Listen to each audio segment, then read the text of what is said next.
Linda Kouré vit avec sa famille à Abuja, la capitale du Nigeria. Elle dit qu'ils n'ont parfois qu'un seul repas quotidien. Nous mangeons de la semoule de maïs qui vient de la ferme parce que c'est la seule chose que nous avons. Certains jours, nous ne mangeons qu'une fois et c'est tout. L'Organisation des Nations Unies pour l'alimentation et l'agriculture affirme que 19 millions et demi de Nigérians sont confrontés à des niveaux élevés d'insécurité alimentaire aiguë. Le dernier classement de l'indice mondial de la famine indique aussi que près de 13% des plus de 200 millions d'habitants du Nigeria sont sous-alimentés. Des experts affirment que le terrorisme et l'insécurité sont en grande partie à blâmer. La sécurité à laquelle nous sommes confrontés en tant que pays ne s'améliore même pas. La plupart de nos agriculteurs de la ceinture agricole du centre-nord, du nord-est et du nord-ouest ont tous abandonné leurs fermes pour chercher refuge et sécurité dans d'autres parties du pays. Le Nigeria fait de plus en plus face à ces pires inondations en une décennie qui ont détruit des milliers de terres agricoles.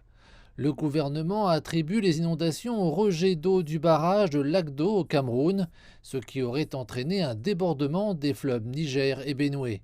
Des experts indiquent que le gouvernement doit lutter contre l'insécurité, permettre aux agriculteurs de continuer à cultiver leurs terres et aussi fournir une solution durable aux inondations auxquelles le pays est confronté. Peu importe ce qu'il nous faudra pour protéger à nouveau nos terres, je pense que ce ne sera pas trop cher à investir. Nous devons ramener nos agriculteurs à leurs fermes et ensuite, en ce qui concerne les récentes inondations, le gouvernement doit construire des barrages qui auront la capacité d'absorber cet accès d'eau. Je pense qu'il serait opportun de faire cet investissement. Alors, nous devons mettre en place la bonne infrastructure, la sécurité, afin de garantir que les agriculteurs peuvent retourner à leurs fermes et produire les aliments que nous avons besoin de consommer localement. Le gouvernement nigérian assure qu'il s'efforce d'assurer la sécurité dans toutes les régions du pays.